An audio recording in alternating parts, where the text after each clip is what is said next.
And we are live. Welcome to episode 3135 of the Survival Podcast. I said in the bumper that goes on the audio, I've had to type that number several times today. Every time I've typed it, I've typed 3155. I guess because I got 50 on my mind because I officially turned 50 this week. Anyway, so I'm officially old now. Anyway, today what are we going to talk about? We're going to talk about cooking as a skill over cooking as something like following a recipe. In fact, as a life skill based on cooking techniques, I'm going to give you my core cooking gear. And I want to talk a little bit about why I chose this topic for today. And it's a multifold thing. Number one, if it is a life skill, something that makes your life better, to me, it is a prepper skill. Because we talk about living a better life if times get tough or even if they don't. So every skill that we add to our life that is relevant to our world and makes our life better is by its very nature a life design skill. And so it's a prepper skill. Now, I don't know anything that people do every day consistently more than eat, except maybe get rid of what we ate the day before. And breathe oxygen, right? We eat and we drink and we break bread in some way with our contemporaries, our friends, our family, every single day. So it's something that drastically impacts our life. More, though, is health. And I am keto carnivore. Everything you hear me talk about will tend toward that. But I don't care. If you eat potatoes and rice and bread and whatever, you will be so much better off sourcing your own ingredients, using ingredients like if the ingredient that you're reading on a label has more syllables than your name, it's probably a bad idea for you to consume it. So no matter what you're doing, I think you'll be better off. And before I continue, let me remind you guys, you'll see it right down there in the video for those watching the video version. I will never contact you for any personal information or private chat, etc., in video comments or messenger services on things like Instagram, etc., like that.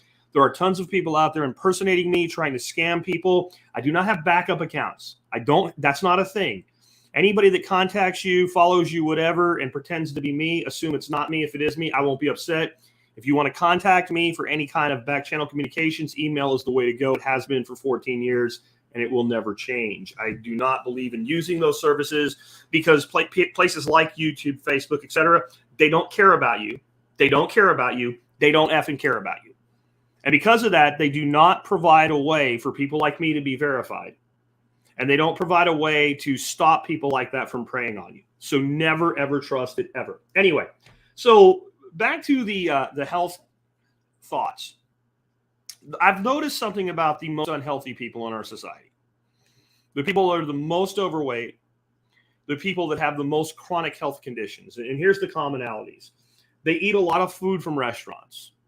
And I don't mean really nice restaurants where they have a chef in the back using the techniques I'm going to give you today. Fast food and low-end consumer grade. Think Chili's. Think, I don't even know because I don't go anymore. Like think Fridays.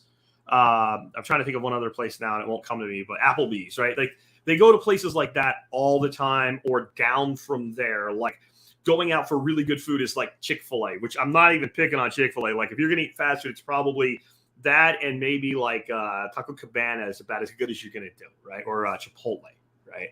So they do that a lot. They also, when they do cook food at home, it comes out in a bag or a box, and it comes with instructions like microwave on high for 3 minutes. Or set oven to 350, throw on pan, and leave in there until it's golden brown, right? They use a microwave more than a stove or a grill. The most unhealthy people I know, they use a microwave more than their stove, even if you're cooking something from the store. They have very poor or even no real cooking skills. It's not that they don't cook because they choose not to. It's they don't cook because they really don't know how. And when they do cook, they follow a recipe and they're unhappy with what they end up with. And they're like, it's not worth it. I can buy this thing in a box. It costs less money this way. And I know what I'm going to get, even though it's crap. They usually have poor or even no knife skills. And when I say knife skills, I'm not talking about shivving somebody who needs shivving. I'm talking about properly slicing an onion or taking a bird apart. They don't have that. So that's one of those skills we're going to talk about there. If they cook anything that's not pre-prepared, It's not in a bag. You don't throw it in a pan, turn it on, and saute it until it's done or whatever. Right? And you don't even know what saute means. It just says that, so that's what you think you're doing. They need a recipe. They need a paint-by-numbers recipe. This is really bad. There's nothing wrong with recipes in and of themselves, and especially when you get into baking and stuff like that I don't do a lot of. You're in the world of chemistry when you're trying to make bread rise to a certain level or something like that, and I understand that. If you need a recipe to make a steak, you don't know how to cook a steak. Don't worry, we're going to fix that today. And they spend more money to eat bad food than good cooks spend to eat good food. It seems cheaper until you realize that when you cook at home, you usually end up with this thing called leftovers. So when you repurpose that, you end up far and away in a better place. So we're going to talk about my core kitchen gear today, and then we're going to go through 5 techniques and how to master them. And if you do this alone, you'll be able to cook, because what I did today is I said, I'm not going to get into fancy shit. I'm not going to talk about food processors or things that hang chicken so that you get air frying effects on your grill or smokers or anything. I'm going to talk about the gear I use in my kitchen multiple times a week, if not every day, and the techniques that I use multiple times a week, if not every day, to cook when I'm not doing anything fancy. I'm just cooking something. Because if you learn that, then everything else gets easier. Before I do that, though, I did want to recognize some of the boostograms that came in on Fountain last week, and I can't do them all. I'm sorry, guys. I really am. I really appreciate it. If you boost me at 1 sat, I still appreciate you. But what I'm going to start doing is reading about the top 10 from the prior episode. So last week, Dr. Ken Berry interviewed me about food security. Here's some of the boostograms came in. Moose Steak said 5,000 sats. This was an epic week of TSP. Thanks for the knowledge and encouragement. I feel like that too, man. It was an epic week last week. Thank you. DeGillibit, I guess is how you say his handle. Excellent episode, Jack. 5,000 sats. Thank you for the very generous boost. Hobbit Nuts, 3,500 sats. How many boosts until I get my Jackistan citizenship? I replied to that one. Until Bitcoin hits $1 million, Jackistan remains a dream. 3,000 sats from Zach, 324. Good information. I'm doing what I can. I've planted 3 varieties of apples that do well here in Wyoming. Hope to get more space when I can, move into the country, and be more self-sufficient. Thanks for all you do. I listen to your podcast daily on my commute in various mines and drilling sites around the state. Let me tell you something, guys, with your small holdings. You can grow more than a family can use on a third of an acre. You really can. I recommend those of you on small places, Google or go to YouTube and search for permaculture in the micro spaces, Jeff Lawton. You'll probably find a video I did with that in it. JCR McFadden, 608 sats, 500 sats from user 1518. Thank you from Carlos in Hot Springs. User 4729, 500 sats, no boostogram. User 3886 from Orford. Thanks, Jack. It's these new additive topics to keep your podcast fresh and interesting. I have an apartment patio where I grow culinary and medicinal herbs. I'll take the challenge to grow more greens for my table. Thanks again. Again, 500 sats. Hermit Design, 500 sats. Duvrock, Dan, because I know who this guy is. I can't say his freaking thing. He said, I never knew quail could be so easy, and has a link to something on Fountain. And 300 sats from Beardy Builds. Hey, Jack, happy birthday in the next few days. It was my 30th birthday on the 27th of July. And the best present I could get myself was to join the member support brigade. Absolutely love the work you're doing. All the best. Happy birthday again. Thanks from Australia, Ned. Thank you. And I'll cut it there. But if you boosted me and I didn't mention you, I'm sorry. I can't do the whole show just boosting. So if you want to boost me, get on fountain.fm. Earn free sats while you listen to podcasts. It sounds the same there, but you get better results. So let's dig into this. I want to start off, and we'll see how this is going to go. I am going to do some screen sharing here, and we'll see how that works. Sometimes it gets glitchy, and if it does, nothing I'm going to show you today is that important. So I just want to be able to show you what I can of some of the stuff we're going to talk about. My core kitchen gear, and when I say this, I mean, if I talk about it today, I'm going to put my hands on it probably 3-4 times or more this week. So there's a lot of crap I have in my kitchen I really love. I love my sous vide cooker. Sometimes I use it 3 times in a week. Sometimes I don't use it for 3 or 4 weeks. I love my food processors, both the mini one and the big one. But again, sometimes I use it 3 or 4 times in a couple of weeks. And then sometimes I go a month without pulling it out. So this is stuff I use all the time, and it's why it's here. You see that picture of old Jack there on the front? Right? That's the pictures from this morning. And I just wanted a good thumbnail for it. You see what's in my hand? A great big knife. And that's kind of where I begin. My core gear is with knives. And I'm a knife snob, and I like knives, and I have a lot of knives. You see a bunch of knives on the wall behind me, and most of them are like down for being cleaned and sharpened actually this morning. So you don't need everything that I have, and you don't even need everything I'm going to recommend. One thing you do want, and that's what's in that picture, is either a good chef's knife or a Santoku knife. And I like both for different reasons. But I just wanted to show you kind of like if you want to go upper end, the brand that I would recommend, unless you're going to go custom or something like that. So Shun Cutlery's Premier Chef's Knife, that's what's up on the screen.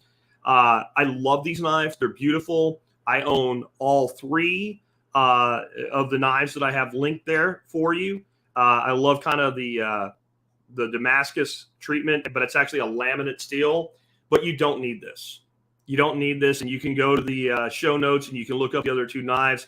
But I like having a chef's knife to do the majority of the workhorse stuff for chopping and slicing and things like that. There are times when I feel like I get better control with a Santoku knife, which is more of an Asian profile. And why don't we go ahead and bring that one up just so you can see what I'm talking about of the difference in the shape of the blade. But the real reason I have this is, well, somebody might have the chef knife. Somebody might have the Santoku. It does have a flatter blade profile. So for some chopping, I would rather chop onions than that with a Santoku than I would with a chef's knife.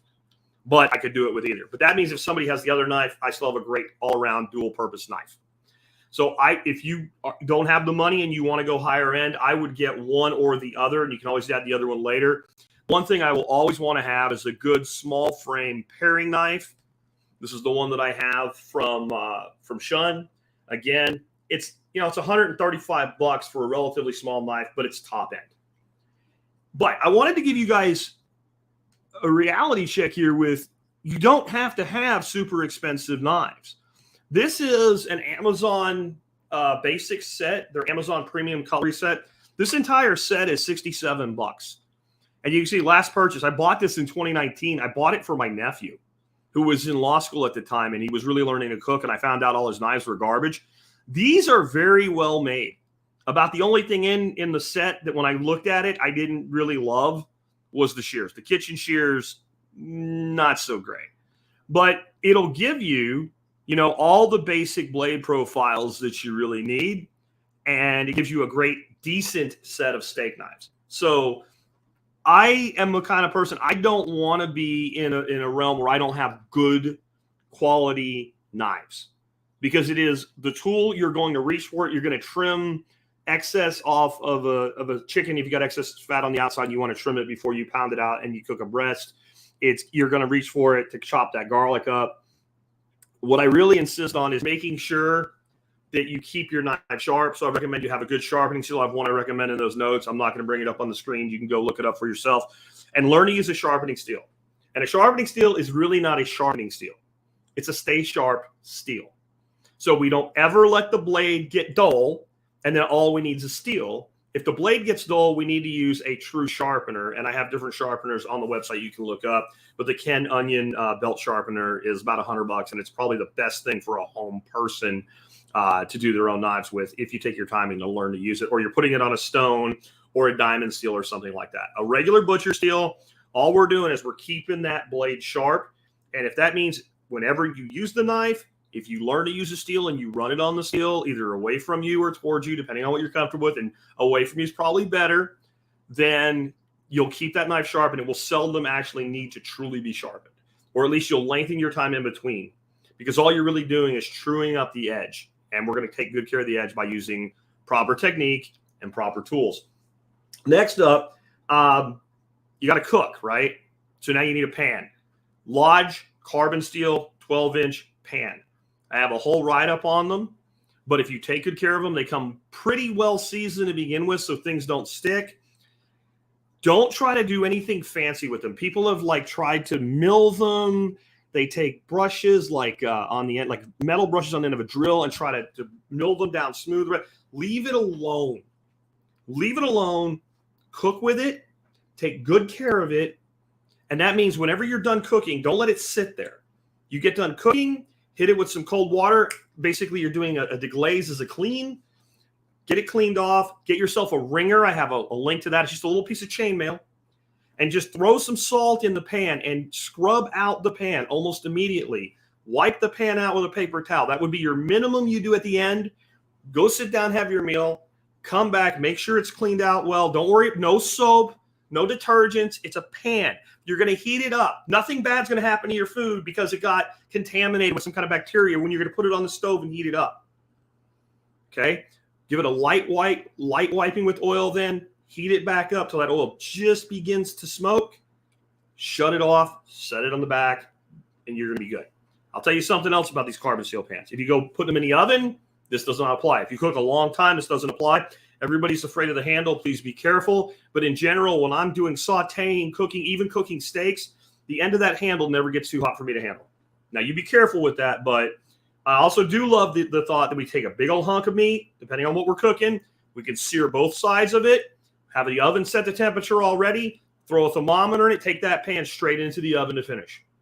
You're not going to do that with all your nonstick and all. And I use one 12-inch Lodge skillet, probably more than all the rest of my pots and pans put together.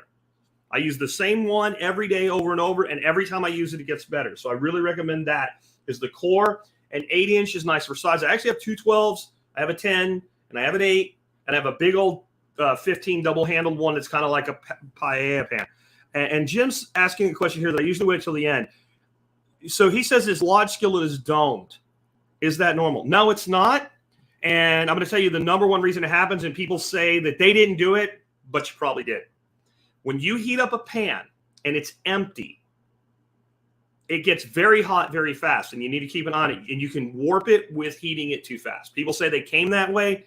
Maybe. I've never seen one. Now, what does domed mean is the other thing. So what does the dome mean is the other thing. So does it mean it's a slight little bit raised in the center? If so, just go on with your life and do not worry about it. If you actually mean domed, I put an egg in the middle, it slides to the side, right? And it slides to any one of 360 degrees. It's not that my stove's not level. Then, yeah, you got a problem. But I don't know if you're the guy, Jim, but somebody said to me in Telegram that they bought one at Cracker Barrel, a steel one versus a cast iron, which I have. I love cast iron, but carbon's better day-to-day use. And he got home with it, and it was domed when he got home with it. Well, then why'd you buy it? So it seems to me a lot of times, instead of buying, if you buy it online, it comes domed. That's not your fault. But if you bought it, maybe it wasn't really domed. And that's the number one thing. Don't let your pans, I don't care what they are, overheat. You put an empty pan on the stove, even at a relatively mild heat, it heats up so much faster than even just a handful of onions in it. Please know that. That's part of the skills. Next up, you do want a thick bottom stock pot, stainless steel, and that's for making your sauces and soups. And kind of a generally sized 8-quart stock pot will do most of what you'll do. I probably use that at least once a week. It'd probably be the least used of all the core gear I'm giving you. And I do think this is not really core gear, but it's a good idea to have a great big stock pot. I have a wonderful one from IKEA. They don't make it anymore. It kind of has a witch's kettle shape to it, and it really is awesome. But IKEA has really great deals on crock pots, and I have a link to, or not crock pots, stock pots there. But we're going to kind of skip over that one quick today. I have, like, for my general size stock pot, mine's from Cuisinart, not because I love Cuisinart, but Albertsons had a thing where we got shopping points, and my wife was getting free cookware, and she's like, what could we use on like a stock pot? So it's really great, but you want a thick bottom on your stock pot, stainless steel. Next, you want a good cutting board. And I'm all for expensive hardwood cutting boards. They require more maintenance and more upkeep to keep them from having problems. I'm about to show you what, in my opinion, is probably the absolute best value in cutting boards as far as not being easy for you to screw it up with a lack of maintenance. It's made out of bamboo, but it's an end grain bamboo. Be careful. Most cutting boards made out of bamboo are not end grain. They're long grain, and they have a tendency to dull knives much quicker. This one, let's see, it says last purchased in 2018 of May. And I'm pretty sure that was one I bought for the same nephew. So I think the one that I bought for myself, I've had longer than 2018. So that's a minimum 6 years. It's still like brand new. You do want to use a good quality mineral oil to maintain your cutting boards. You want to clean them. When you're done on your cutting board, clean it. Mild detergent, hot water, give it a good clean off. What I usually do is I take it and I stand it upright. So on its edge, in the divider of my sink right up against, because it'll balance there, and I let it dry itself that way so that it's not got water sitting on it that can create warpage. But bamboo ones are very forgiving with that. And, every couple weeks, give it a good food grade quality oil coating. Again, I have a mineral oil in the show notes today that I use all the time. It works really great. And you can use that, or you can use olive oil. You can use whatever oil you would cook with as well. But I think you're going to get better results with the mineral oil. Now, I have to say that there's one problem with that cutting board I just recommended. I think there was like 4 of them in stock. I found one that looks like it. I have that link in the show notes for you too as well. Again, there'll be a link to the blog post and the video notes about an hour after the live version ends, and a smaller version of it. There's not a lot of them out there built this way. And it's not really important to me that you buy it from Amazon. It's not really important to me that you buy the exact brand I recommend. I'm trying to recommend the structure, which is thick, heavy, end grain bamboo. And you'll notice it has a ridge around the outside. That ridge catches like juice and things like that. So another thing I do, not just preparing food on it, but I'll have it nice and clean. I'll set it down. Sometimes we're not going to get into it today, but I'll even do like a chopped herb, and I'll dress the steak with, that's a different technique. But if you're setting steaks, chops, chicken on that board and you're letting it rest, what's going to happen is some of that juice is going to come out of the meat, and then it ends up all over your countertop, and then it's a mess. But if you have that little groove, it gets caught, and it's a lot easier to just take paper towel and sop it up if there's a lot of it or something like that.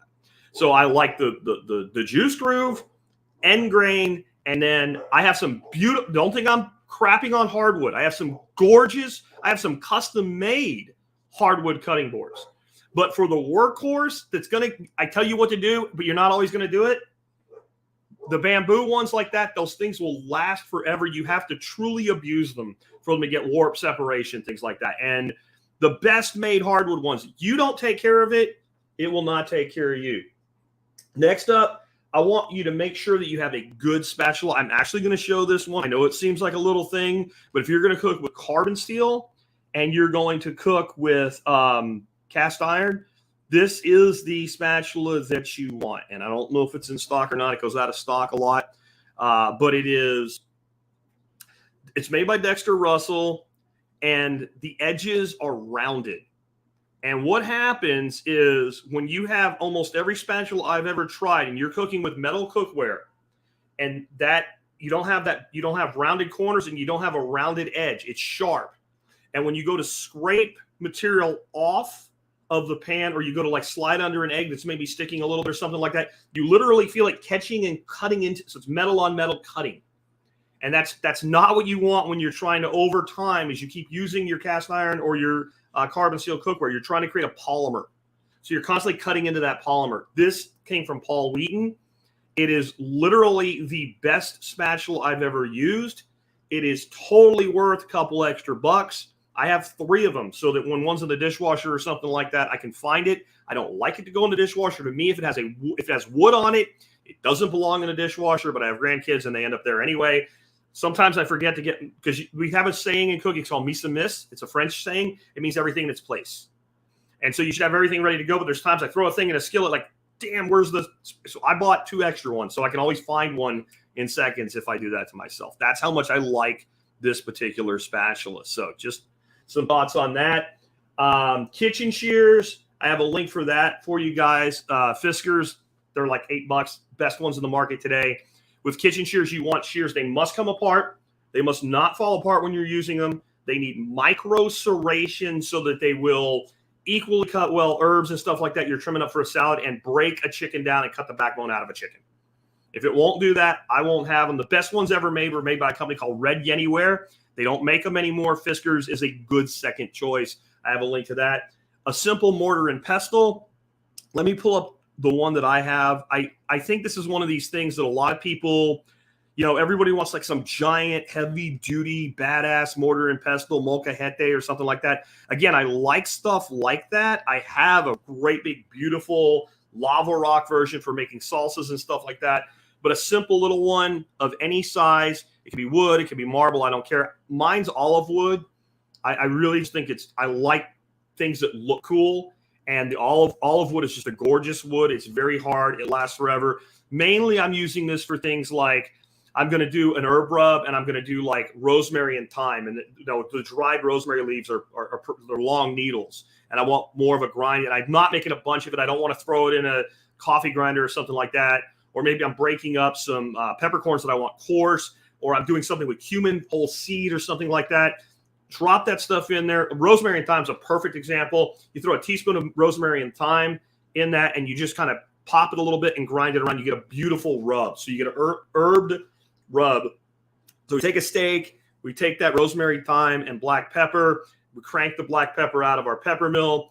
We put that rosemary and thyme on it. We get a really great, thin, sticky to that steak. So when we sear that steak high heat, we get that flavor infused into the steak, and we get that nice, beautiful, what they call a Maillard reaction. And so I really that's one of those things that people don't think they need, but I really recommend that you consider adding. And again, I don't care what you buy. I'm just showing you what I have, something like that. You want a good meat thermometer. I'm not going to pull it up on the screen. I want to keep moving along here as quick as I can, but you need an instant read. And that's the little one open like a folding knife. And we take the temperature of whatever we're cooking, and we get an answer like in seconds. And when we're doing finishing in the oven, we want a good remote thermometer. I use meter thermometers for that. MEATER, links in the notes. I have the block. It has 4 separate ones. So if I'm doing 4 steaks, I can bring steaks to different temperatures. I find it to be very accurate. I find all the thermometers to never be perfectly accurate. You start learning your thermometer as you go. The meter comes with an app. You can say, I'm cooking this, and this is what I want, and it will literally tell you when to remove it. Sometimes I go a little earlier or later than it says from past experience. So when you're like, my thermometer's not exactly accurate, I'm going to tell you that I think that when you're cooking a block of meat and you have a piece of steel in it taking its temperature, that piece of meat is never perfectly uniform. So it's giving you an aggregate average. It's doing its best. Some thermometers are crap, but you can calibrate your thermometer. One of the great ways to see if your thermometer is accurate, assuming it goes down low to freezing, is take a glass of ice water with a little bit of salt in it. It should read right about 32 degrees when you put it in there. And you can do boiling water, and it should read 212 degrees. And with those two things, you can form in your mind mine reads a couple degrees lower, a couple degrees high. But in the end, don't overthink this. This is how, when you're trying to make a medium steak, you can get a medium steak. When you're just the thing on this, when you're cooking thin cuts of meat, it all goes out the window. You have to learn to be able to tell the how the meat feels and looks to be able to do that. And really thin meat, don't even try to do it rare or medium rare. What you do then is a real high heat sear quick, so you don't lose the moisture, and you're doing something more like Korean barbecue when you do that, right? Next up, I really think it makes a lot of sense to have my item of the day for T-Spaz today is a press. And what I'm talking about is for like bacon. It's what a lot of people use it for. I don't really use it for bacon that much because mostly I do my bacon in the oven. We won't be talking about that today. But when you're doing steaks, you're doing chops, you're doing meat that tends to curl up, you're doing burgers, a lot of times it makes a lot of sense to have a way to make sure you have good surface contact. So I don't want cast iron. I don't want something that weighs a couple of pounds pushing down and pressing, even though they call it a press. What I'm looking for is to be able to hold that item so it makes good surface contact. You'll see a lot of times chefs talk about when you put the steak in, hold your fingers and press on it for a little bit. And it works, but I have other things to do. And I have a write-up of exactly how to use this. This is a new model of a very old thing. The one that I have, you'll see on the screen right there, that's my hand. I don't know how old it is, but it's over 100 years old. And the reason I know it's over 100 years old is the company that made it is been out of business for 100 years. So it's at least, I found it in an antique shop. I think it was 10 or 20, 10 bucks. And so people have asked me about getting one of these for a long time. And I've always said, I don't think you can, other than looking for one in an antique shop and hoping you find one. The one complaint that I found about it on Amazon from people who bought it was that they burnt their hands on it because there's not a lot of space to like stick your whole hand under there. I guess like you're trying to punch somebody in the face with it or not. That's user error in my opinion. Yes, hot metal will burn you, so don't let it do it. My big thing with that though, again, is good surface contact, preventing curling when you're doing burgers, preventing that kind of puff up in the middle. Just that little bit of weight will do that, and also will help carry heat through. The other thing that I'll do with it often is I'll put it in a second pan. I'll bring it up to temperature so it's a little bit hot. It's not screaming hot because you don't want to work that pan, like I said, but then you have heat from above and below. Or if there's enough room in the pan, you can actually set it on the pan while you're searing one side, and then when you flip it, add it to the top, keep that contact. Little tip here when you're doing steaks, chops, things like that, and you're going to put them into a pan, you're going to sear, which we're going to talk about today. But it's not in the notes, so I'll add it right here. If it has a big fat cap on one side of it, that's wonderful, but fat shrinks faster than protein. So when you have those steaks or chops or whatever, and they kind of curl on you and you just don't like the appearance of them, take your knife and cut through the fat on the edge, lengthwise, not lengthwise, horizontally across, like you see my hand right here. You might have to look the video up like that. And a few places on that fat. So when that fat shrinks up, it's not completely curling the meat. And then here's your bonus. When you do that and your meat's done and you're about to take it out of the pan, take your tongs. I didn't put tongs, and you should have a good pair of tongs. Turn it up and sear the fat on the outside of the cap. That's not going to make your meat get overdone because you're holding the meat vertically, and sear that fat cap because that is golden flavor, and that's something you definitely want to happen. All right, so let's get into one more thing before we move on. And I'm going to close this extra window, so hopefully it's not caused any problems for skipping voices. Nobody seems to be complaining. Salt, good black pepper.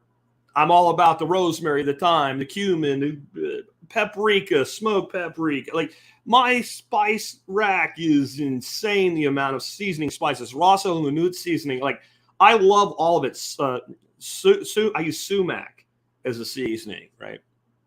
But salt and pepper, onion, garlic, I can do anything. And salt is the most important seasoning that you have. When you hear, especially when you hear a British chef say season it, that means put salt and pepper on it. That's what it means. Season well, that means make sure you put enough. And it means salt more than it means pepper. And the salt I've kind of come down on is my go-to all-purpose do-it-all salt. And I use like Maldon flake salt for finishing and stuff on artsy-fartsy things, but day-to-day, Redmond's. And I used to be big on in your salt box, you have your kosher salt because it's got a coarser texture and you can pick. And I was like, did you ever have trouble doing anything? No. So I use Redmond's. That's my favorite salt. I love the way it kind of puts a pseudo cure on meat as well. And so we're going to get to that. So let's start with the skills now. The skills you need to master.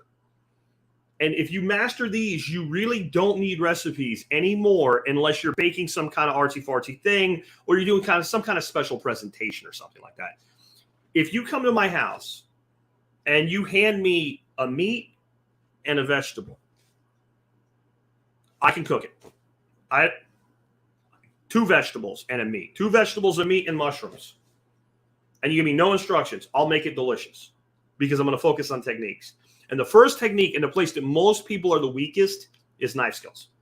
And the reason we've become so weak at knife skills is because everything that we eat is prepared for us, right? We don't learn how to take a bird apart. We don't learn how to slice an onion, for God's sakes. And the most important thing that I think people don't know how to do is slice vegetable. And it leads to a lot of people cutting themselves. And it's a real simple. This is, if you're watching the video, this is all you need right here. You have your ring finger and your index finger just slightly behind your go F yourself finger. And you have your finger and you allow the straight part, this part between your second and third knuckle right here, to be your guide. And the back of the knife rides along that guide right there. And if you'll do that, you can slice thick or thin, and you're not going to cut yourself. Now, I love to cook. I pride myself on my cooking skills. I think I have good knife skills. I'm not one of these guys like you see on TV that's like, can do it blindfolded. And like, that's the skill you need if you're going to work in a restaurant, though. That's one of the first things that a chef wants to know when they're going to hire cooks. Do you have knife skills? In a real restaurant. Not some place where shit comes out of a bag. But knife skills are incredibly important. But learn that basic technique. Learn to slice and chop veg, and then learn, like, if I'm making a dish, how thick or thin do I slice the vegetables? Well, what do you want it to do? If I'm making a base for a soup or a stew, which we're going to talk about in a second, I want to be pretty finely chopped. If I'm doing a stir fry of vegetable, I might want to be big or thin, depending on the vegetable, how long I'm going to cook it. I might want to think about it from a standpoint of, am I going to separate it? If I'm doing green beans and broccoli, for instance, I'm going to slice into pieces that are going to be spoon size, fork size, whatever that I'm going to eat. I don't want to have to cut that. But I'm going to take my broccoli. I'm going to take the florets, the heads off my broccoli. I'm going to put it in one pile. I'm going to slice up the stalks to about the size of the green beans. And when I go to saute that, I'm going to drop the stems of the broccoli and the green beans first. I'm going to cook them till they're bright green. And I'm going to add the florets toward the end and give it a flip or two, because they don't take anywhere near as long to cook. And I don't want the stems to be really hard or the beans to have that raw character to them. And my wife likes those things cooked more than I do, so I'll cook it more than I like it. But then I'll throw those florets at the end so they're not wilted to crap. So when it comes to knife skills, it's size and it's staging things. So I never do a vegetable stir fry where I just take all the vegetables and throw it on at one time, unless they all are very compatible. Zucchini cooks a hell of a lot faster than carrots. So if I was doing a zucchini and carrot side, I would prepare both. I would then use the carrots first and get them till they're almost where I want to just finish off with the zucchini. Just really basic stuff. That's a technique. What's the recipe? Carrots and zucchini. It's carrots and zucchini, salt and pepper. Saute it in olive oil, infused olive oil. I don't care, butter, whatever you want. But it's the technique of going first with the carrots, then with the zucchini. By the way, sage is beautiful on it. Sage and butter and carrots, and then the zucchini at the end. Or zucchini and yellow squash. Well, what if I'm using patty pan squash? I don't care. The technique remains the same, but master slicing those vegetables, master cutting up meat.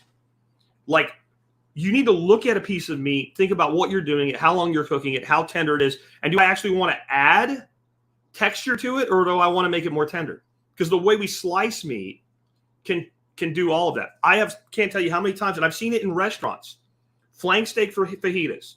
The flank steak is the flank, right? It's basically like beef bacon, beef belly.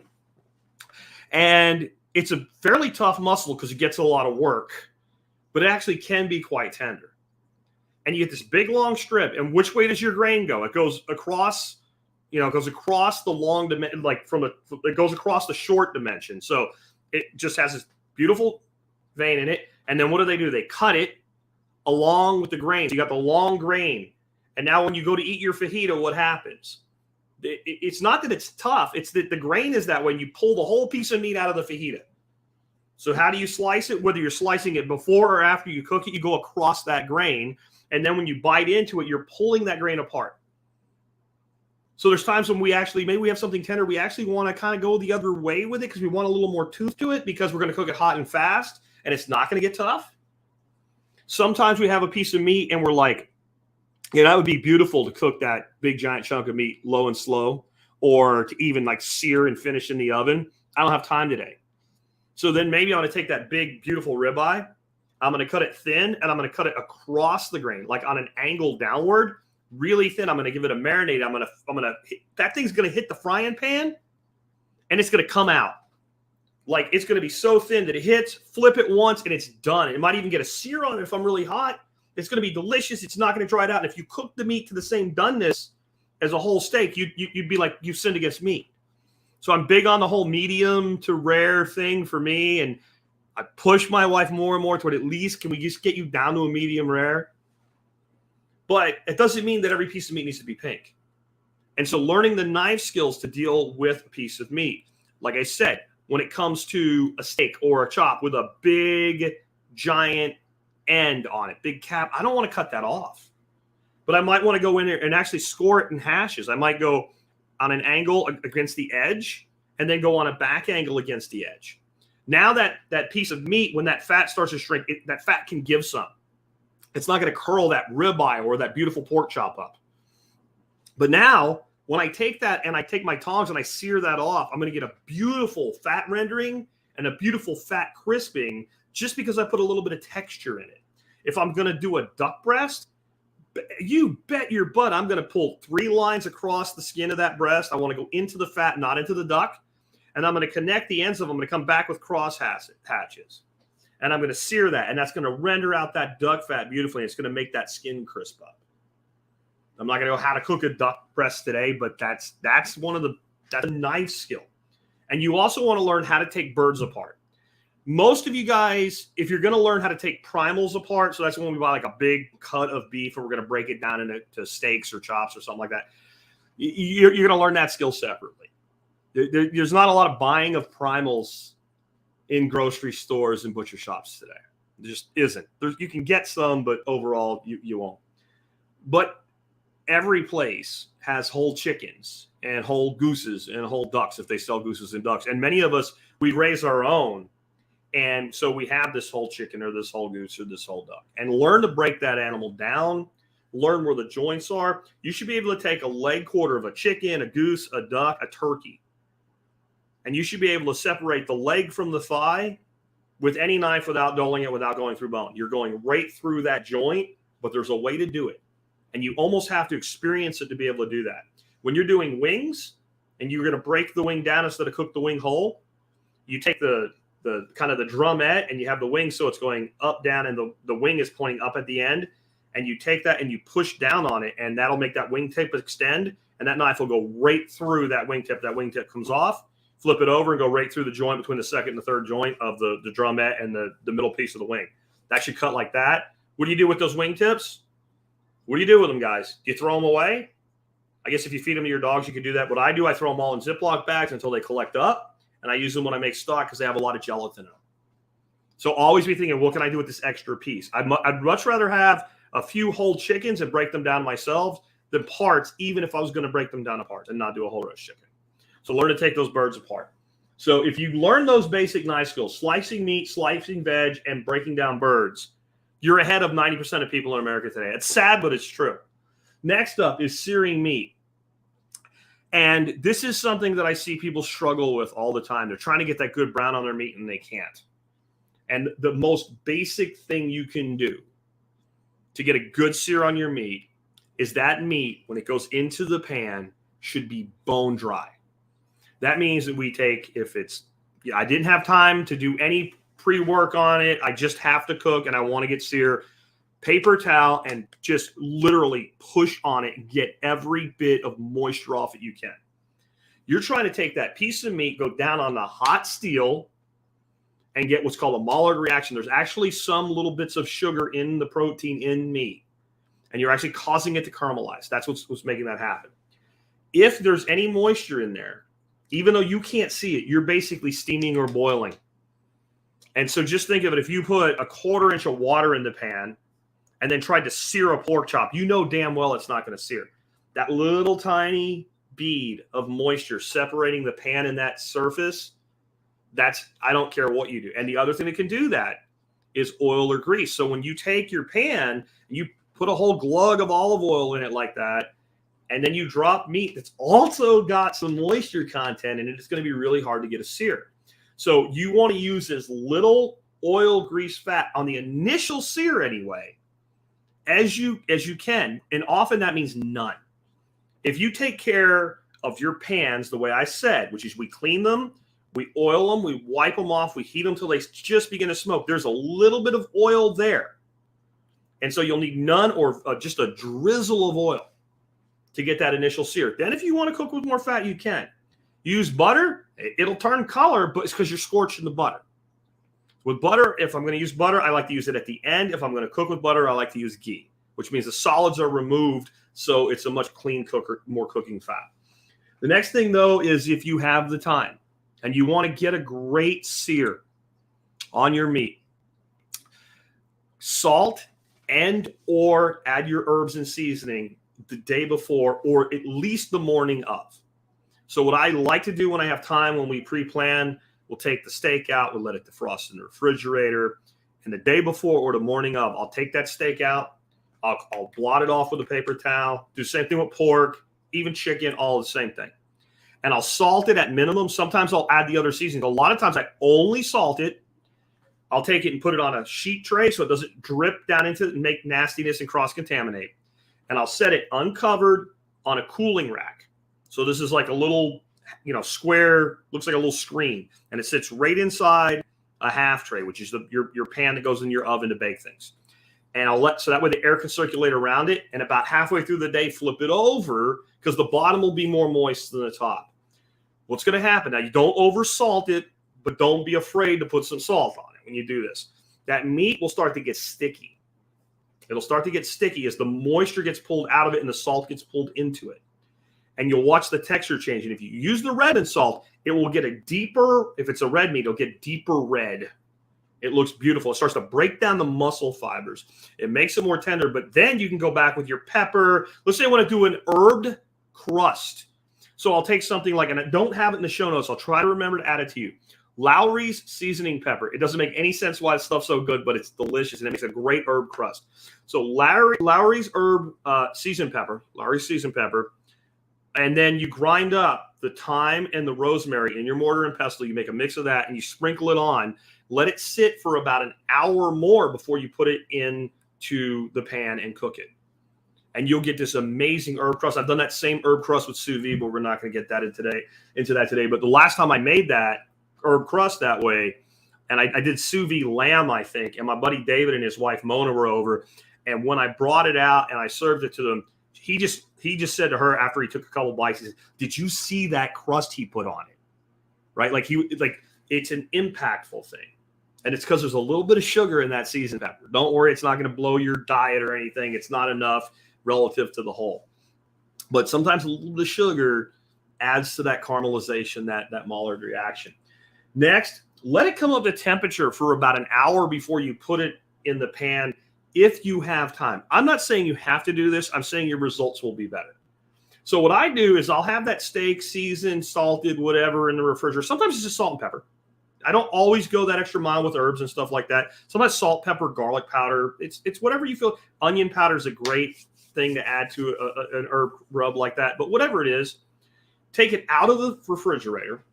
You're not going to die. You're not going to get sick about an hour before you're going to cook. Let the temperature on the surface and the internal point of that meat begin to come up so it's not ice cold when it hits the pan. It's going to sear much better. You don't want flies and stuff on it? I'll tell you what I do. I put it on a small cutting board or a plate, put it in the microwave. It's the only time I put steak in the microwave. I don't turn the microwave on, though. You know why I put it in the microwave? You close the door. It's about room temperature in there. There's no bugs. There's no flies. There's nothing to get on it. The dog's not going to steal it. Or I'll put it, if the oven's not being used for something else, I'll stick it in the oven. Just don't forget. Set a reminder or something so your steak's not there tomorrow. You ate, your buddy brought food over, you ate hoagies, and now you got rotted, nasty steak. But that's what I do. I always just put it in the microwave or the oven. Then I don't have flies on it. I don't have dogs eating it. Real simple. As little oil as needed in the pan. Maximize your surface contact. So if you're cooking like boneless chicken thigh and it's all contorted out of space, you can pound it out without going like paper thin. Take a Ziploc bag that you're going to throw away, put your skinless, boneless, or your skin side chicken thing in there. You don't need a big mallet. Just take your fist and just kind of pound it out till it gets a little bit bigger than it was. That's going to even things out. You're going to get a much better contact, and you're only going to brown where you get contact. I know that seems obvious, and that's where that press comes in. So chicken, especially like dark meat chicken, since there's so much fat, it likes to curl. You can use that one press, move it around from piece to piece, maintain some surface contact. If you notice, like all these pieces are browning, but this sucker isn't, there's probably a cool spot in the pan. Move it. I know that sounds crazy, but move it to a place where something's browning a little bit better and rotate out the one that's already browned. That'll help you get that good sear. Next, you want a hot pan, but not a screaming hot pan. If you get just the little wisp of smoke from whatever oil you're using, you're at the limit of what that oil will do. Back your heat down, throw your meat in, your pan temperature is going to drop the second you do that.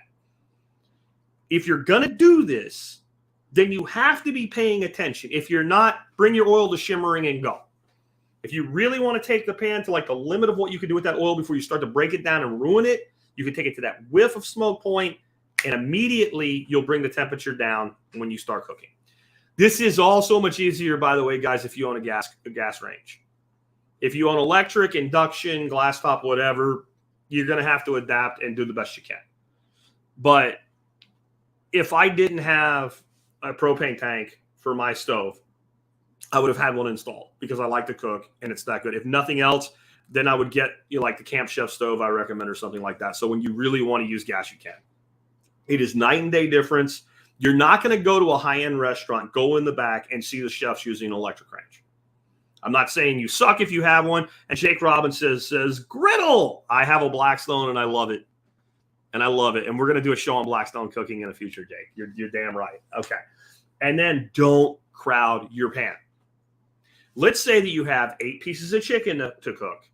And you can make all 8 pieces of chicken fit in your 12-inch skillet. You know what you should do? Cook 4 pieces of chicken, move them out of the skillet, cook the other 4 pieces of chicken, and then go on with your day.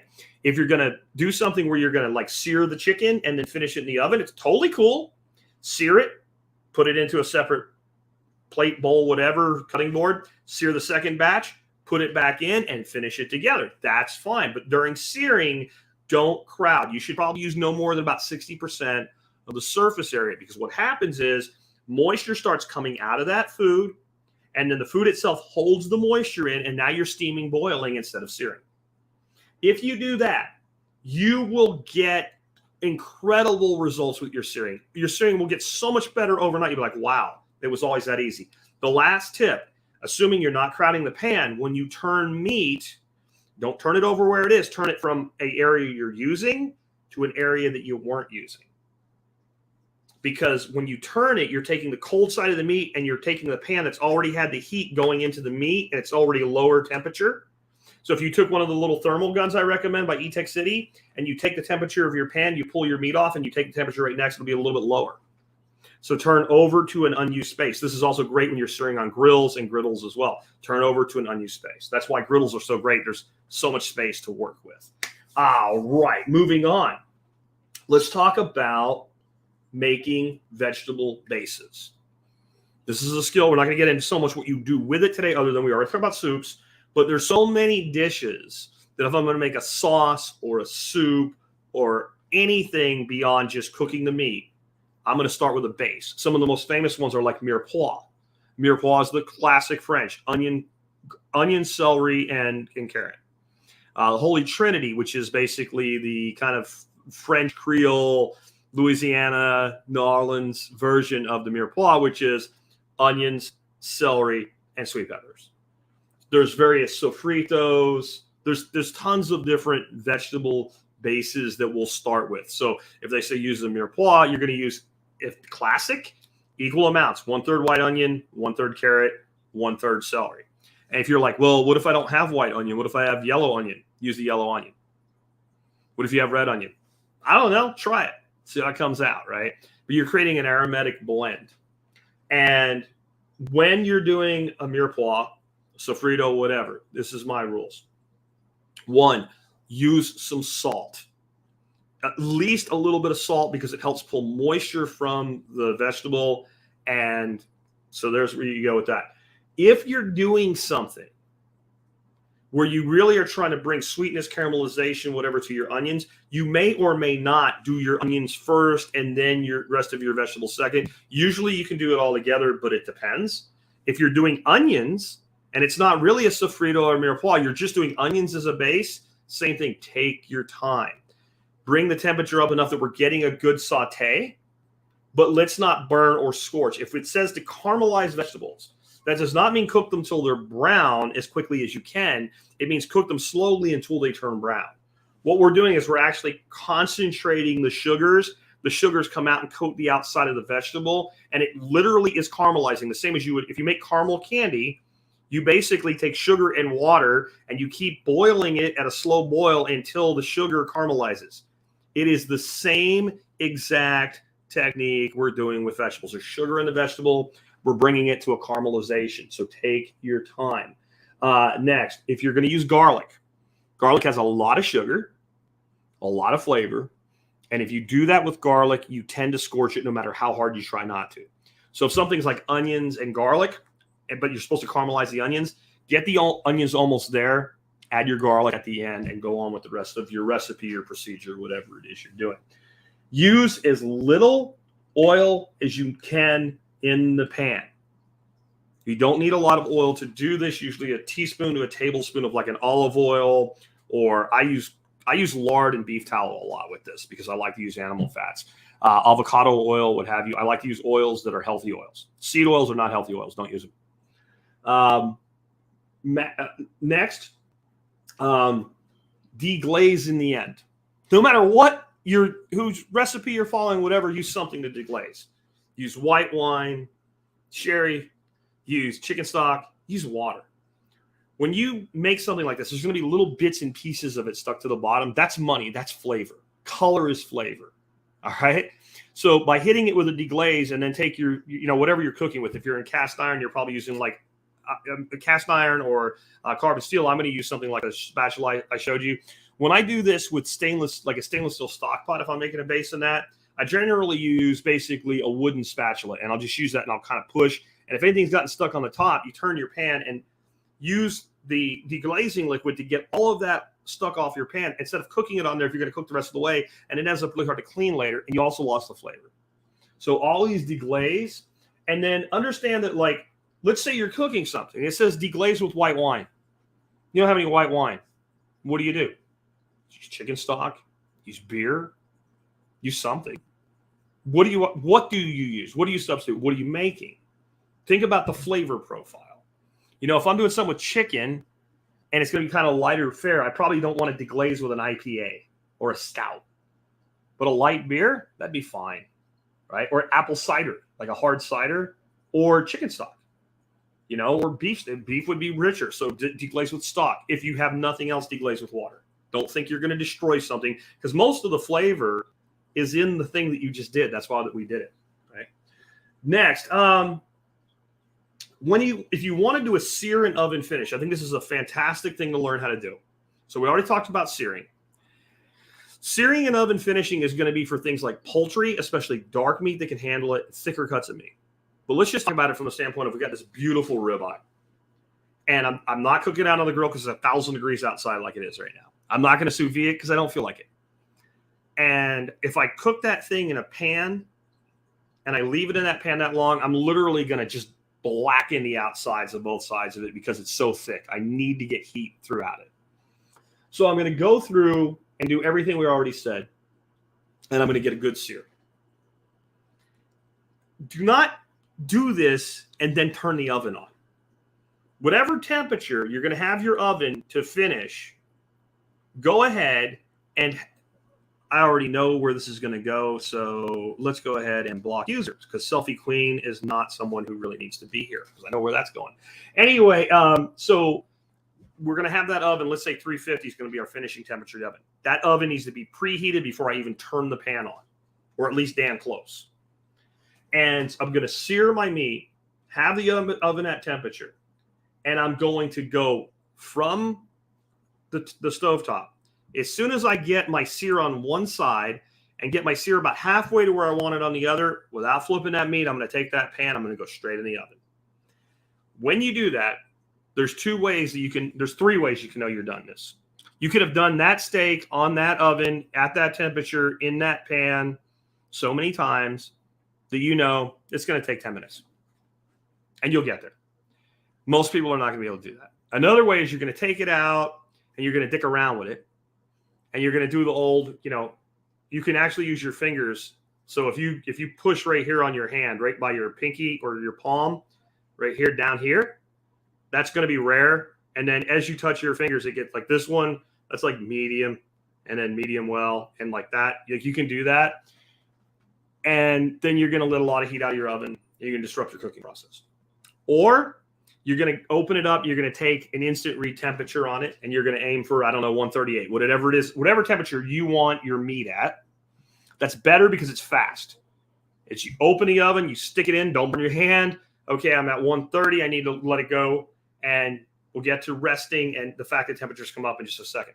The best way is to have some sort of a thermometer that you stick it into that meat, and you can read the internal temperature while the oven door is closed. This is where I like the meter. My new oven has an integrated thermometer, and as long as it's a big piece of meat, it works as a big probe. But like for a roast or something, great way to do a roast, plugs into the oven. It tells me right on the oven where the temperature is going to be. That's your gold standard. So number one is you get so good you don't need it. And you need to be cooking uniform amounts of meat. And the problem with that is unless you set a timer, we all get distracted. Or you're using a remote thermometer. Those are two great. And I would say from there, it's up to you. But that is the basics. And a sear oven finish. There's reverse sears. There's all kinds of artsy-fartsy shit we'll talk about. But that is just a fantastic way to do your big hunks of meat, your roasts and things like that. You get all that flavor. Maybe we're even doing a base, right? So we do our vegetable base. We pull that out of the pan. We do our sear. We put the base back into the pan. We put the probe, the thermometer in the roast. We put the roast in, and we finish the roast. And when I say roast here, I'm not talking about giant roast. I'm talking about someone's going to feed 2 to 4 people. And we're probably not going to have a lot of leftovers if we're going to do it that way. Because otherwise, we're going to overcook the vegetable base. All right. Now, let it rest before you cut into it when you bring it out. You bring it out, you cooked your steak to 138, 140 degrees. Big, thick ribeye. It's going to be beautifully pink. A little more than I'd like it, but my wife will eat it, so I went ahead and cooked it that way. It's full of moisture, and it's full of oils. And just think about oil. You take oil, you put it in the refrigerator to go to an extreme. What happens to it? It turns into like a gel. You set it on the countertop, it's thick oil. You put it in a frying pan, you heat it up, and it pours like water. Does the same thing inside meat. Fats inside meat when they're too hot, and you cut that meat. That's when you see all that juice running. You go, look how juicy it is. And you go, why doesn't it taste juicy? Because all the juice is now on your cutting board or your countertop if you didn't have a groove in your cutting board. So we take that meat, and we're going to let it rest. Here's the other thing. If you wanted the internal temperature of that beautiful ribeye to hit 140 degrees of peak, you probably want to pull it at 135, 136 degrees. Because if you do, and you have a remote thermometer, just leave it in there, set it there on the board to let it cool, and watch what your thermometer does. It's out of the oven. 70 degrees in the house. You got the air conditioner cranked. You don't care what the EPA says. Screw them. I'm going to keep my house cool. Surely the temperature is going to go down. It's like 136, 137, a couple seconds later, a couple minutes later, 138. And you'll watch, it'll climb about 5 degrees on average. Some pieces of meat will climb higher, some less. There's a gradient. It happens with meats. And once it went there, you can't undo it. And I've seen meat go from 135 to 142, 143 while it's resting. You want to watch that temperature. Like I said, in time, you'll learn. You look at the meat, you go, it's ready to cut into. Let that temperature come back down. Serving temperature of meat should be about 125, 130. I didn't say the cooking temperature, the serving temperature. At the most. I don't like cold food. I like my food warm. I like soups hot. But a piece of meat like that, you want a nice, kind of 120-ish even. Is like a great serving temperature. If you do that, you'll find you get more flavor from the food, and you're going to get a lot less runoff. Also, if you want to use your food as leftovers, you're not going to finish that. You'll find that you'll have a piece of meat that you can reheat if you follow this procedure. And all of a sudden, everything is just better. Next, soups. Okay, it's all the same. Everything I've given you today leads up to making great soups. And you bring me leftover meat, you bring me fresh meat, you bring me bones, you bring me vegetables, you bring me water, you bring me salt and pepper, various herbs. I will make you a soup. I don't even care. Don't care what it is. Well, I'm going to bring you duck and some leftover sausage. Great. Duck and sausage soup. Sounds awesome. Can I use the celery I have in the refrigerator? Yep. Okay. Here's some garlic. We're going to make some duck and sausage celery soup. Sounds freaking good. What if the sausage is duck sausage? What if it's andouille? Andouille sausage and duck soup. That sounds pretty good. So how are we going to make a soup? Number one, we're going to brown our protein, assuming it's not already browned. And even if it is, let's say we have a leftover hunk of beef. And we're going to turn that into some sort of soup. I don't care if there's some other protein with it or anything. We're not worried about overcooking it now. It's going to go in soup. So, now I will give you another way to do this. Let's say you had a beautiful piece of ribeye. You could make it basically like a redneck pho. So you make a beautiful stock. You take that beautiful piece of ribeye. You slice it uber thin. You don't ever put it in the oven. You don't ever put it in a frying pan. You put your soup. You put it into your bowl and you ladle your soup over it and let the soup warm it. You can take that approach. But we're not doing that today. We're just going to make a soup. We got some. We're going to make hunter soup. What's hunter soup? Well, normally that would be like chicken. Like squirrel. You have some squirrel. You have some grouse, and you have some venison left over. But we don't have that. We got a pork chop left over, we got a chunk of a steak left over, and we got some chicken left over. That'll work. We're going to cut up all that meat. We're not worried about getting a really great sear here. We just want to get a little bit of brown and color on it. So we're going to take some oil. They're going to go down in the skillet. We're going to get nice and hot. We're going to throw that meat in there. We're going to give it a toss. Use spatula if you have to, if you haven't developed the ability to do tossing yet. Anyway, when you see the chefs and are doing the tossing, it's easy to learn how to do. It really is. Take some dry beans, don't heat it up, and teach yourself with dry beans. Do it outside, so when you spill the beans, they just grow new beans, right? Learn that skill. The main reason you do that is you don't break up the material. Things stick and you hit it with a spatula, you start crumbling it and breaking it. So it's more for delicate stuff. Anyway, you throw your protein in and we're going to have a good brown. Simple. Take the meat out and deglaze.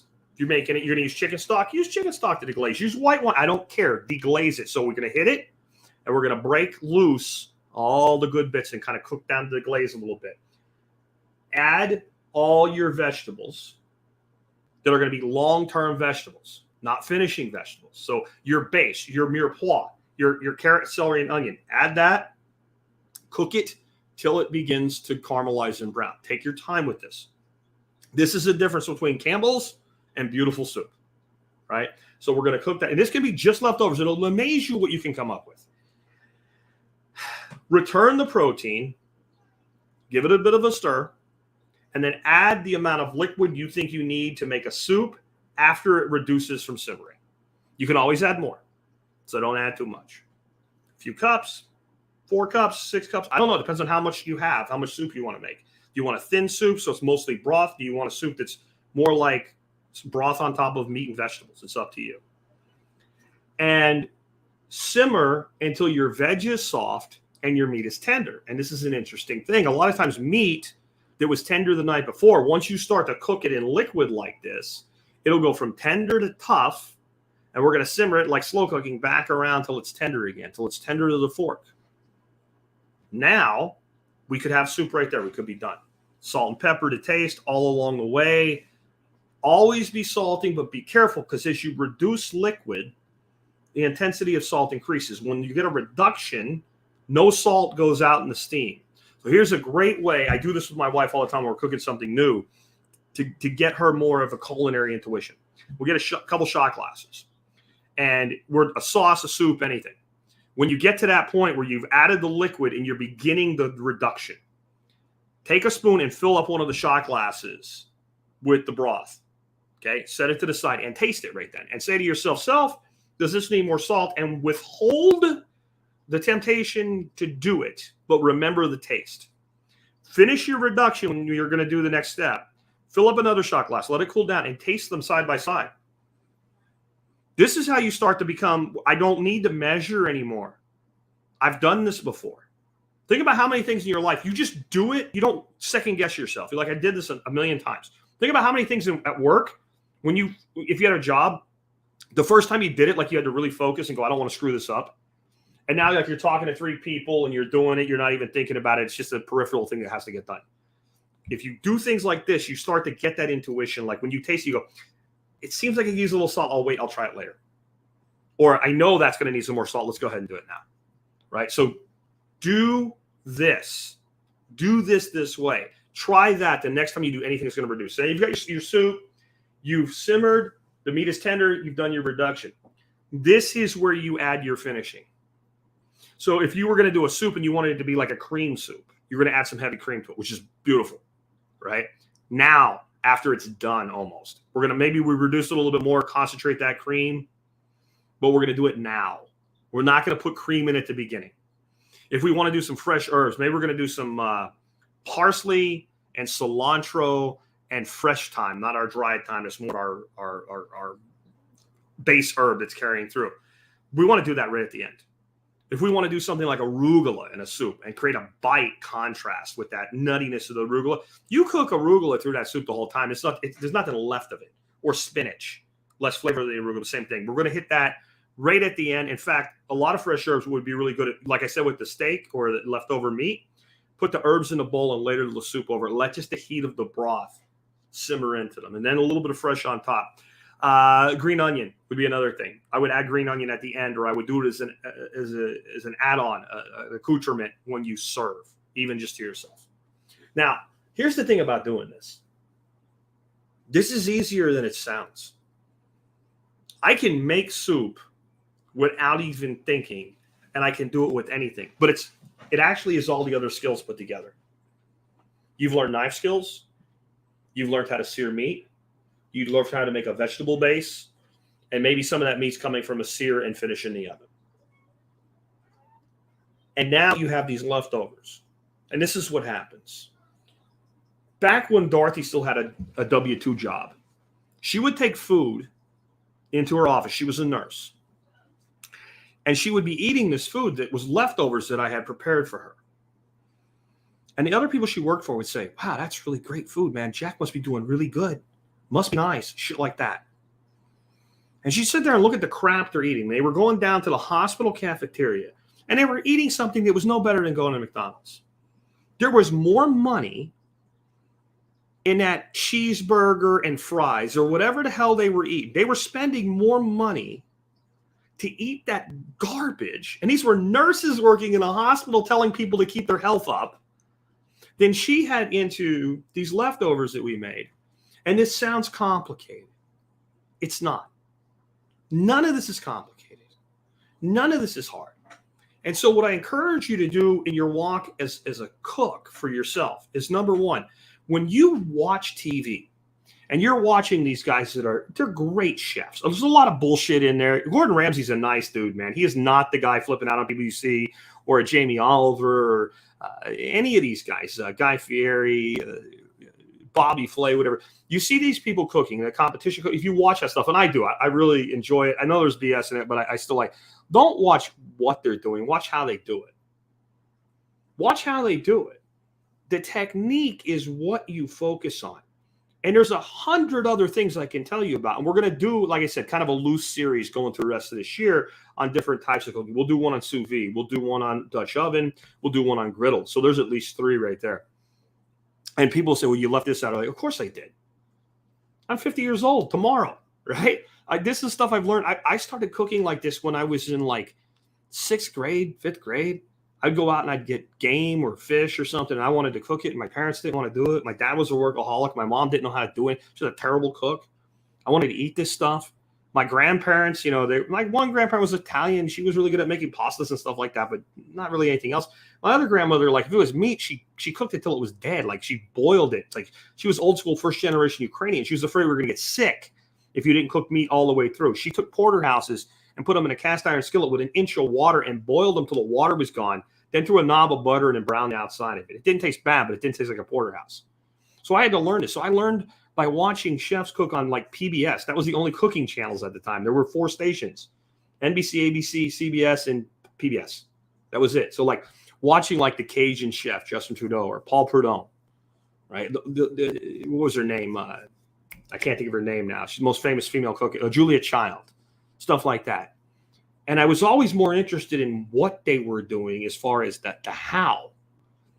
And learn, like just take one of these this week. If you've never really made a great steak in a frying pan, if you think you need your grill to make a steak, just learn to get that seasoning, to give it time in the refrigerator overnight with the salt on it, to give it seasoning the day of, let it come up to temperature, get that pan right, get that sear. If it's a thinner steak, just cook it to your preferred temperature. Don't even worry about finishing the oven.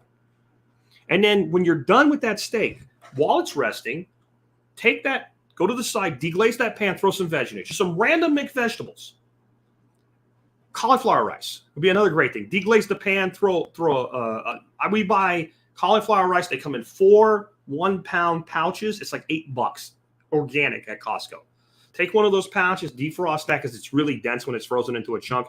Throw it in there. Throw half a stick of butter in there with it, right? Mix in all of that beautiful juice. Use a little bit of stock to deglaze all that meat flavor that's in there. Hit it with some thyme and rosemary. Serve that. That's it. Steak and that cauliflower rice. It'll blow you away. And it's keto. It's keto carnivore. And all that flavor carries in to whatever that vegetable is. It could be carrots. It could be carrots and green beans. It could be broccoli and carrots. It could be broccoli and greens. It could be whatever you want it to be. It could be a green, spinach, arugula. Like babies, get a package of organic baby spinach and arugula, $5 for a great big thing of it at the grocery store. If you don't have any, like I don't have any this year, time of year, it's too hot out to grow it. Cook that steak, throw that in there. Steak and greens. See, if I tell you to do the cauliflower rice thing, you'd be like, well, when I finally get to Costco and get if you have it, use it. If you don't, do something else with it. Just understand, every time you make that beautiful steak in something on a frying pan, what's in that pan is for the side. It's waiting there, and it's going to complement the flavors of the meat because it has the flavors that were with the meat when you did it. None of this is hard. It just takes time. So pick and choose as we go through this series. Learn to do one thing really well, then learn to do another thing really well, and then learn to do another thing really well. And what does that sound like? Does it sound like how I teach gardening? Don't worry about starting your own plants and making your own compost. Like first year, put in a garden, figure out how to get your soil in the best condition you can. Buy good organic amendments like Dr. Earth for your fertility. Buy plants that are already started and plant the seeds that are easy to plant. Learn to garden, skill set. Next season, pick the easiest seeds to do your own starting with. Learn to start those and make some compost in the fall. Another skill set. And 2-3 seasons into it, you've become a master gardener by not trying to do everything at once. Cooking's the same way. But the beauty is you learn what I gave you today. Everything else that I'm going to give you from here on out, it's going to be a cakewalk. Let's see if we don't have a lot of stuff that I started. I was a little distracted today, but I want to try to answer a few things. 85 Jim 19 says, butter runs to the edge, but eggs stay put. Just got from Amazon. I wouldn't worry about it. So he's talking about his domed pan again. To me, domed is like domed, right?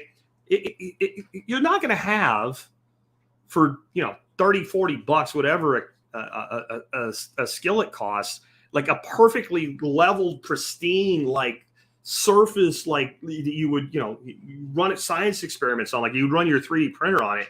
Don't worry about it. And part of it may be that is your stove level. This is another reason I don't like electric stoves with the coils, because they're never level. No matter what you do, you can never, like this one's never level to that one. I'm not a huge fan of glass top stoves, but I like them better if I'm stuck with electric than a coil, because at least the surface can be freaking level. But I wouldn't worry about it too much. It's a pan. Like you're not looking for perfection. You're looking for good. Now, if you have a big imperfection in any piece of Lodge's cookware, they will replace it for you. I promise you that. They'll do it because I know they've done it. Fireproof Fox says, what would be your opinion on an oak end grain cutting board? I know it's large pores, but so is bamboo, right? Yeah, I don't have any real strong feelings about any cutting board as long as it's end grain. And I don't hate long grain cutting boards. They're just not my workhorse. So if I have some, kind of long grain cutting boards, that means that the long dimension was, if I'm slicing up some cheese and hard meats and something, and we're going to have like a charcuterie board, they're fine for that. If the board's over here and it's got meat on it and we need to dice up one onion, I don't care. But the workhorse boards, hardwood and bamboo both, I want them to be end grain. I don't get real finicky about that. Some people are really worried about like food contamination. If you clean your boards between uses and you do it with just a mild detergent and you make sure you clean them and dry them, I've been doing this my whole life. All the things people worry about causing cross-contamination and what have you, I would be dead. I would have had food poison on top of food poison. I would be dead if I over worried about it. Now, there are some things that I didn't cover today. And here's one thing you should think about. If you're putting raw chicken on a grill or in a skillet and you're using tongs, okay? And you use the tongs to put it into the skillet, and you have raw chicken goo on those tongs, and even though you've fully cooked that chicken, you doing your last turning and you're pulling off with the same tongs you put the raw chicken on with, you're touching the chicken you're about to eat, the surface of it, with raw chicken goo. Now, some people literally use 2 sets of tongs. I don't do that. I turn the hot water on in the sink and I rinse the tongs off really good, give them a bang, and it dry off, and I go back to using them once I've got the outside searing done. That's like the most extreme thing I do to prevent food poisoning, cross-contamination thing. Like, and I think that was one I got away with for a long time because I never thought about it. I never thought about that. And I think it was Bobby Flay explained that one time. I'm like, oh shit, he's right about that. So I like made that part of what I do. And K-Bonk says induction tip, best sear start with meat in a cold pan. I will defer to K-Bonk on that. I have never cooked with an induction cooktop. So he's basically saying take the cold pan, put the meat in it, turn the temperature on. And I guess because induction tops are like precision, kind of like surface temperature sous vide, you get to an exact temperature and they bring the pan up to match the temperature.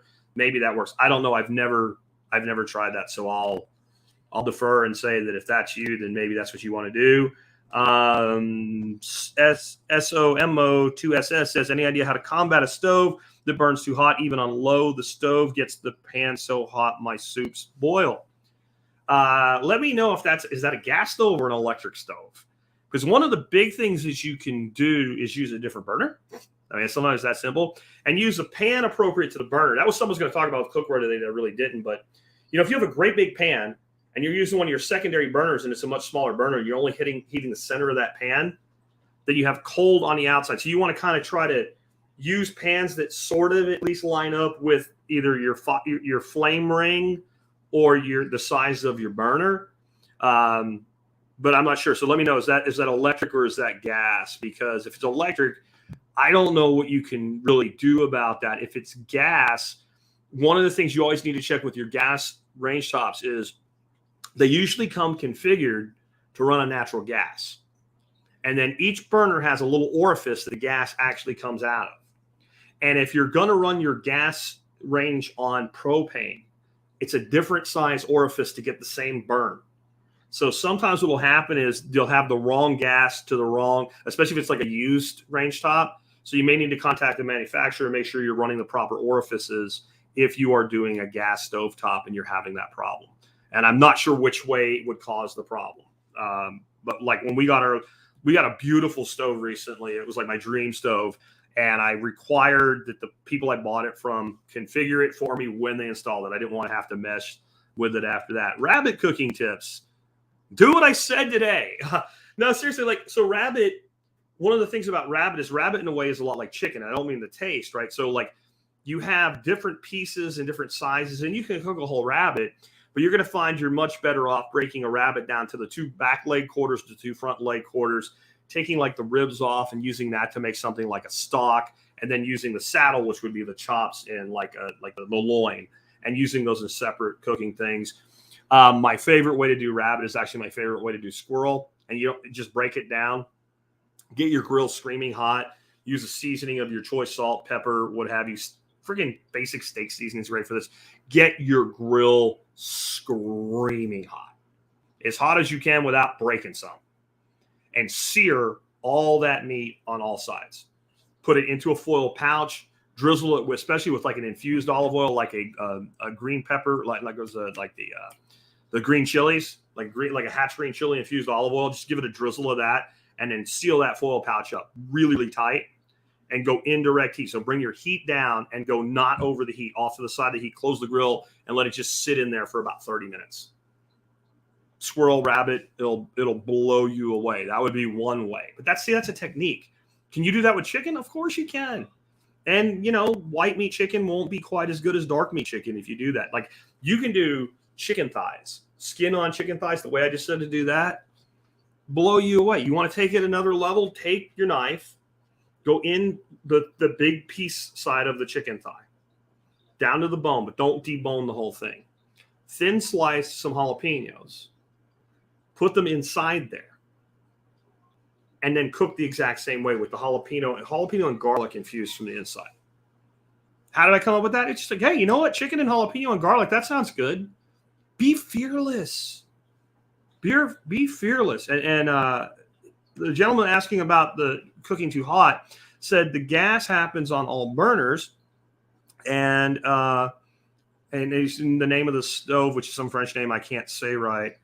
I'm not sure. One of the things you could try is maybe using a diffuser. Look for a diffuser, a heat diffuser. that will actually diffuse the heat some, or using some sort of a rack to bring your pot a little higher above the flame would be what you could do. And experiment. He said it happens with all burners. So I've never had that problem. Part of it is, it sounds like it's a good stove though, so I'm not sure. But I would definitely make sure, like if you're on nat gas and you got the stove directly from a store, then I can't see there's a problem. If you're on propane and you didn't specifically have it reconfigured, because they usually come configured for nat gas, that could be the problem. Danielle Roundabout says, question, what is the name of the bush that tastes like broccoli? I don't remember. I'm not sure if you got that from me or not to begin with, but I don't remember. And I think we'll wrap up on that. We got somebody here, not Richmond, just Frank. He says he would scoot the pan or pot half on the burner. If the pan or pot will sit halfway on two eyes, then you can turn both on low and have a little more control. That would be a good suggestion. I would also say that most stoves that have the great big long oval burner in the center, like for griddles and stuff, they never really seem to get hot enough to do a good job of like grilling on like a long griddle or something like that. But they really work really good as simmer burners. So if you have one of those, you may try using that. And as he said, like there's times when I want my pan a little bit cooler, or I want maybe one side a little hotter and kind of shifting. But when you're doing soups and sauces, it's still tough because now you're really hitting one side of it with a lot of heat. So it seems I would have that stove checked, especially if you're on propane. If you're on propane and you're running nat gas orifices, I know that can cause a problem. I just don't know if it would go the direction of the problem you're having. Anyway, with that, I have wrapped things up. I want to remind you guys that tomorrow I am going to have a Bitcoin breakout episode. It will be on the TSP channel because I don't think it's fair to the guys that I've got to commit to come on to that. But if you don't usually tune in for the Bitcoin stuff, please do. We're going to talk about the layer 3 revolution. I've got Guy Swan and Brian Harrington, both who've been on the show before, coming on. We're going to talk about how when you look at your cell phone right now, I'm going to tell you what's going to happen. Look at your cell phone right now. Seriously, pick it up and look at it. Open it up and look at the screen and see all those apps. In a few years, any of those apps that are not monetized in some way, that don't have value for value some way, will either be gone and replaced, or they will have adapted.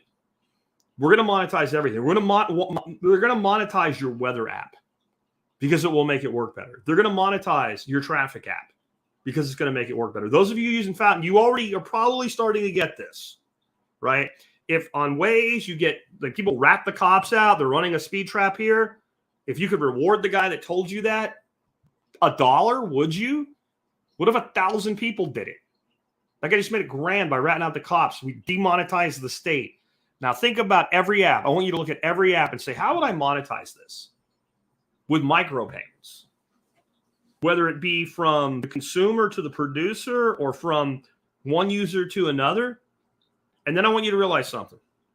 You can't do it with dollars. You're not going to do micropayments with dollars and legacy payment systems. It's not going to happen. And all of the belief that some other crypto someday will make this possible, it's done. It's already happening with Bitcoin and Lightning. Right now, somebody boosted me 2 sats. Go look up that's a fraction of a cent. And it was doable in seconds with final settlement. So the world is changing. The world is changing, guys. And it's changing with you or without you, some of you holdouts. And the ability for the network effect to take over in the next couple of years is going to become evident. And there's 2 types of network effects. We'll be talking about that tomorrow, again, with Brian Harrington and Guy Swan, 2 of the most switched on people in the space that there are. And I'll be back tomorrow with that. And we have a great interview set up on Wednesday as well. It will have nothing to do with Bitcoin. We'll have our expert council Q&A Thursday.